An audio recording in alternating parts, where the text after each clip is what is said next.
An Asian tycoon is on the spot over a multi-story building under construction along Peponi Road in Westlands, Nairobi, without the requisite approvals. Investigations by the informer have established Oakland's Apartment Limited, a project that was under enforcement notice in October 2021 for surpassing the approved 3 levels up to 9 levels, but the order was controversially lifted, has no sewer provision. Further, the development is irregularly being constructed in a single dwelling zoned area without change of user to a multiple dwelling area. 2 senior officers from the Urban Planning and Development Control section are said to have irregularly approved the architectural plans. However, the informer established that there are no minutes approving the same since the committee disagreed due to non-conformity of the plans submitted. According to an enforcement notice dated November 30th, 2021, Oakland Apartments Limited were barred from further construction of violating Section 67 of Building Code, which attracts punishment of an offense of carrying out development contrary to approvals sanctioned or an officer granting approvals contrary to the law.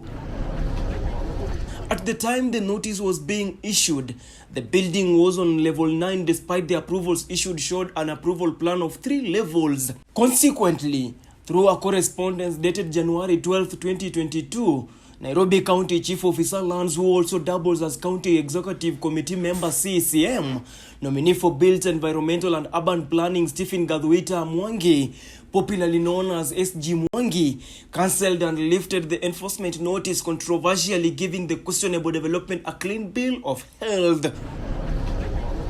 Interestingly, in a sharp contradiction, despite the enforcement notice dated November 30th, 2021, showing the development as approval plans up to level 3, 7 months before, a letter of approval believed to have been backdated February 5th, 2021, shows the development has approval plans up to 9 levels.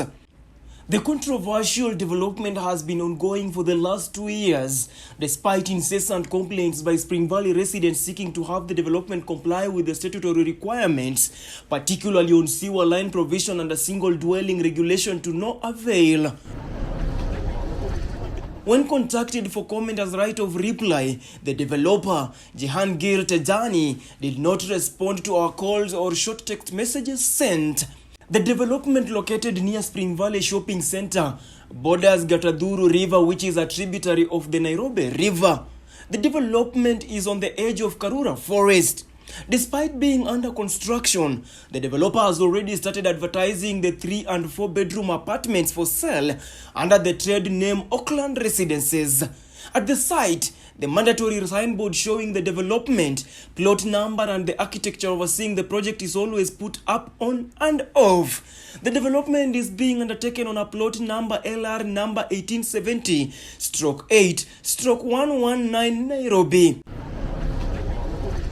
The Nairobi River Commission mandated to come up with initiatives for the protection, restoration, rehabilitation and beautification of Nairobi rivers and all water bodies within the Nairobi City County is chaired by Dr. Pamela A. Olet. This comes in the wake of disturbing cases of unsafe buildings either already occupied or under construction that have claimed lives due to non-compliance, blamed on unscrupulous developers and rogue officers from planning, development control and enforcement departments at City Hall.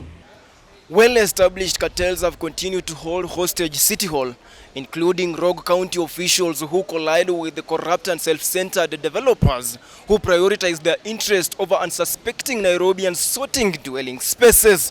Stanley Lugaria, the informer, uncovering the truth.